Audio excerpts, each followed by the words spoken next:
Hello and welcome to the Monday edition of the United Front Show. My name is Raz. Well, how about that? Manchester United 2, Southampton 2.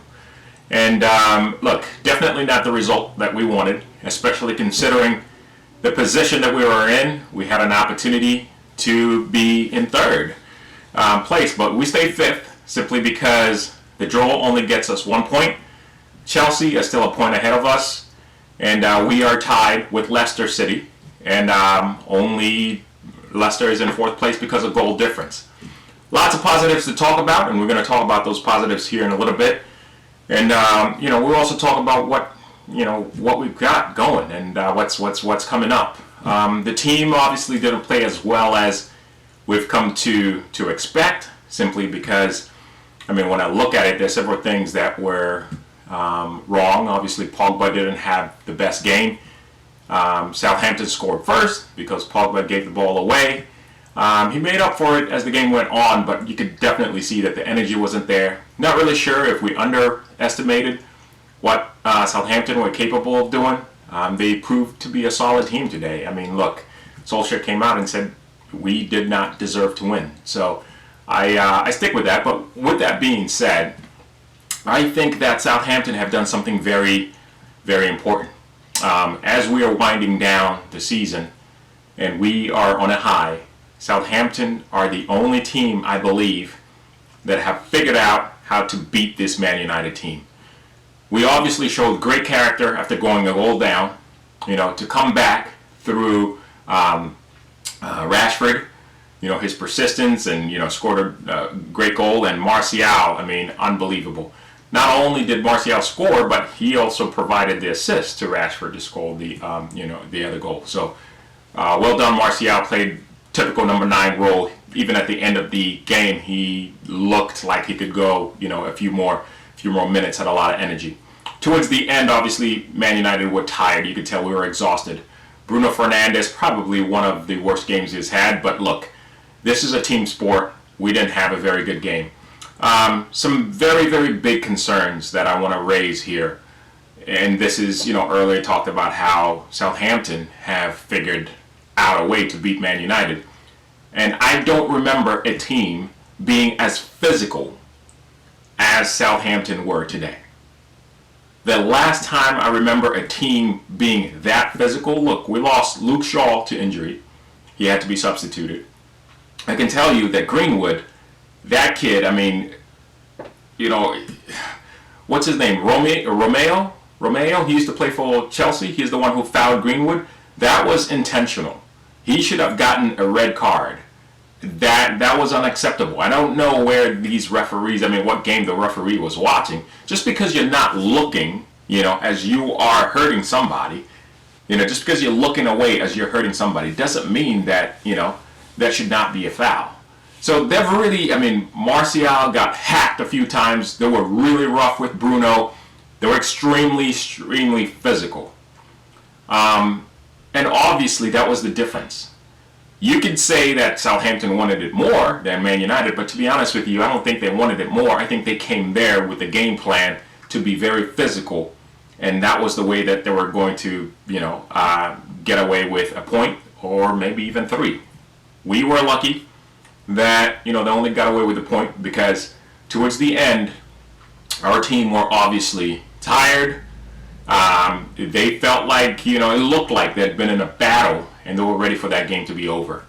Not going to throw a lot of, blame on Lindelof or, the defense. Look, it happened, right? That goal in 95th minute would already played 5 minutes worth of, overtime. That whistle should have been blown. And the ref just kept it going. And it was like Fergie time for Southampton. And they scored. So, look, ultimately, what happened is, they figured us out. And the way to beat Man United is for them to be very physical. Pick on young, Greenwood, who they knew that he was going to get, he would tear them apart. And that was, that was unfortunate. With that being said, we still have 3 games to go. We're sitting 5th right now, tied with Leicester. Leicester are, 3 goals, I believe, have scored 3 more goals. And Chelsea who are yet to face, I believe, Sheffield United and maybe Liverpool.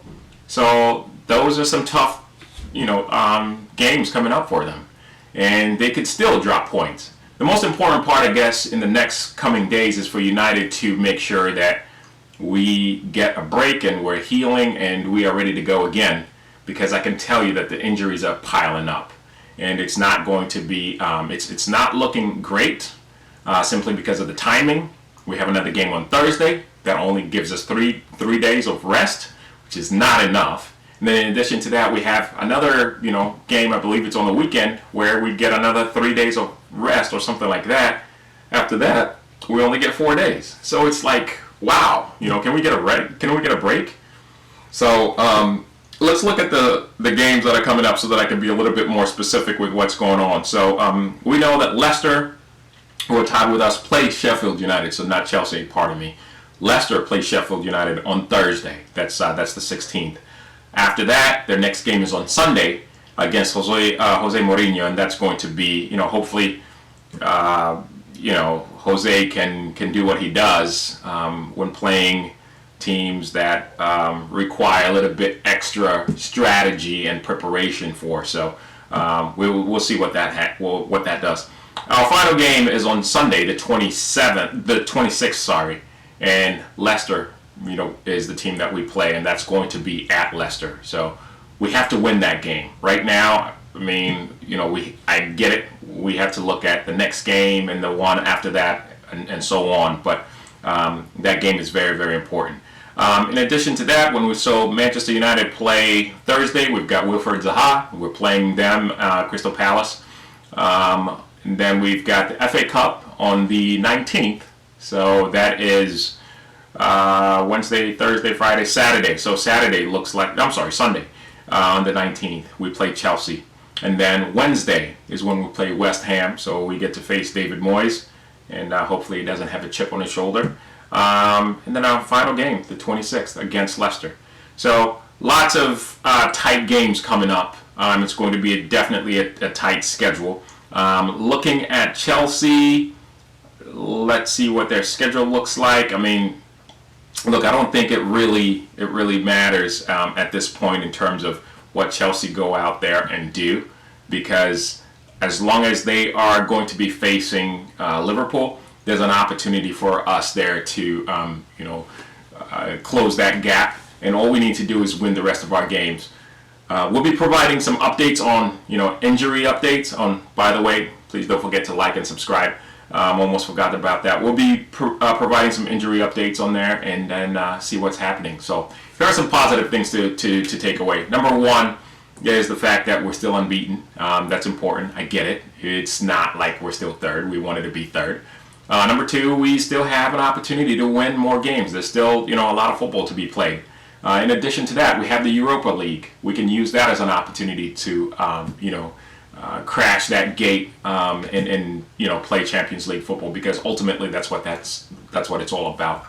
One other thing that I wanted to talk about before I sign off is how deeply disappointing it is that the Court of Arbitration overturned the verdict that they provided regarding Manchester City.